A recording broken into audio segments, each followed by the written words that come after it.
This is a project that's been partially set up with lots of multiple supplies. So effectively what we've done is we've put our transformers in and we've put some switches in. So from the switch menu, we've put some switches in.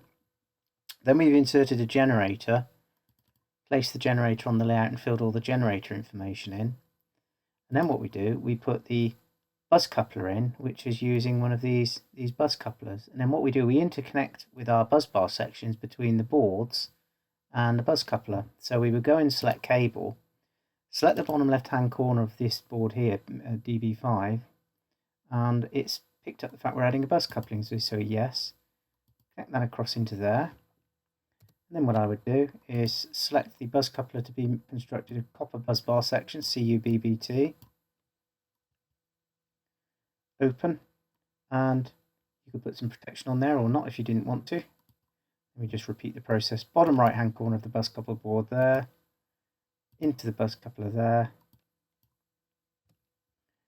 Again, changing the bus bar to be copper bus bar, open with our protection on if we wanted to. So when we come to calculate, it's going to ask us to select each system in turn. Now if you roll back and look at the layout generally, we can see here we've got 4 transformers online because they're in green. You can see them here, they're actually all in green, which means they're selected as being switched on. And you can see bus coupled switches, so you can open and close them. So if I want to calculate a system, what I then do is display, calculate all. First of all, it's going to ask me whether I'm doing a main or a standby system, so I'll say main system and select the supply point of that system, and that will then run the calculation for that part of the circuit on there.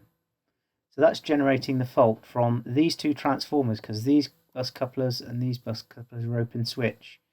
And notice we're getting 21.05 kA. So if I now go and close the bus coupler here by double clicking on it and selecting switch close, what we've now got is the default being generated from this transformer, and this transformer via these 2 bus couplers. So these transformers here are all now generating a fault. So if I calculate all now and run this system,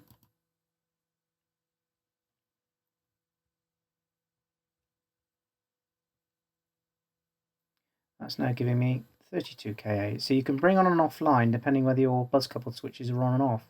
To turn transformers on or off, all you do is go to the connection from the transformer, double click on it, and you can say on or off. So there's your switch.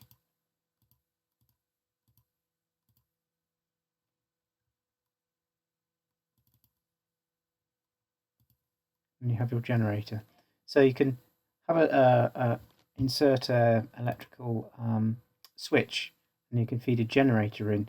The alternate would be to have these as generators. So you could have a transformer, instead of having a transformer, you could have a generator feeding a switch. So it could be transformer, generator, generator, transformer.